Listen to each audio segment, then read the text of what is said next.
নমস্কার বন্ধুরা, রাজ কিচেনে সবাইকে স্বাগত। আজকের নতুন একটা রেসিপি নিয়ে এসেছি। শোল মাছ বেগুন আলু দিয়ে, টমেটো পেঁয়াজ দিয়ে, কাঁচা লঙ্কা দিয়ে জিরে বাটার ঝোল করব। তো বন্ধুরা দেখতে থাকো মন দিয়ে। বন্ধুরা আগে থেকে কড়াটা বসিয়ে দিয়েছিলাম, কড়াটা গরম হয়ে গেছে। তেলটা দিচ্ছি মাছটা ভাজার জন্য।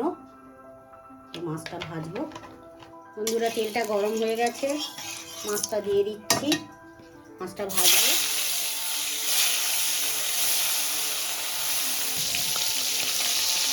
বন্ধুরা মাছটা উল্টে দিচ্ছি,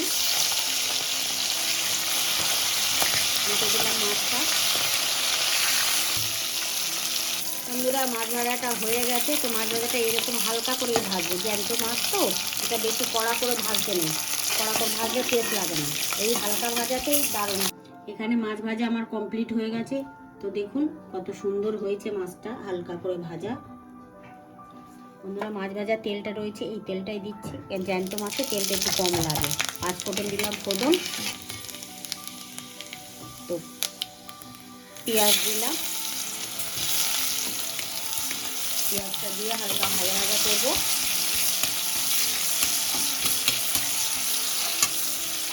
আলুটা দিয়ে দিচ্ছি পেঁয়াজের সাথে। আলুটা আমি নাড়াচাড়া করবো। তো ঢাকা দিয়ে দেবো 2 মিনিটের জন্য। পরে ঢাকাটা খুললে আলুটা নেড়ে দেবো। বন্ধুরা আলুটা ভাজা হয়ে যাচ্ছে। এবারে আমি টমেটো দেবো, কাঁচা লঙ্কা দিলাম, একটু নুন দেবো। এই নুন দিচ্ছি 1 চামচের মতো, মাছের নুন আছে। একটু নেড়ে দিলাম।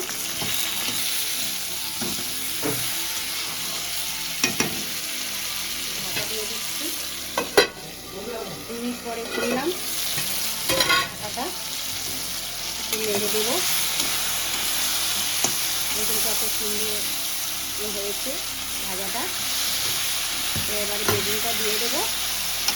বেগুনটা লাস্টে দিচ্ছি, কেননা বেগুনটা তাড়াতাড়ি তো হয়ে যায়, আলুটা সিদ্ধ হতে সময় লাগে, তার জন্য বেগুনটা লাস্টে দিচ্ছি।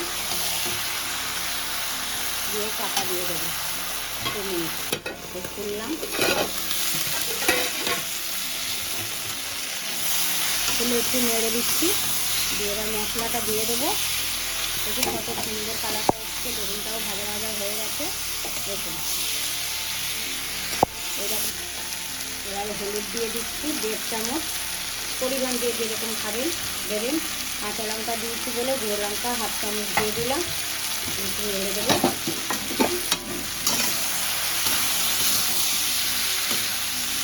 দেখুন দারুণ লাগছে। দেখুন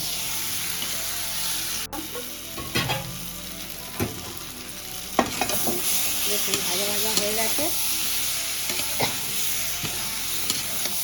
দেখুন দারুণ ভাজাটা হয়েছে। এইরকমভাবে ভাজা ভাজা করতে হবে, নইলে মশলাটা কাঁচা থাকলে ভালো লাগবে না। বেগুনটা আমার সিদ্ধ হয়ে গেছে। ভাজাটাকে জলটা রেডি করে রেখেছিলাম, ওই জলটা দিয়ে দিলাম।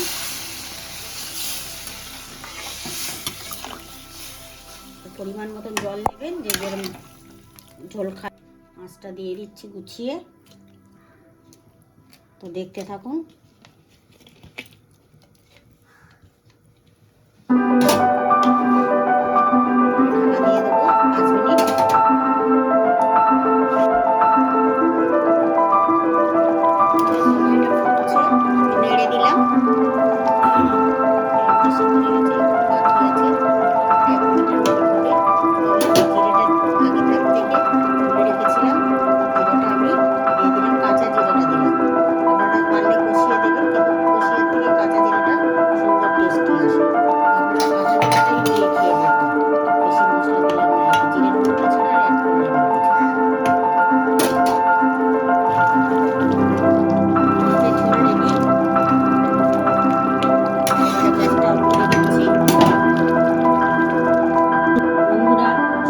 রেসিপিটা রেডি হয়ে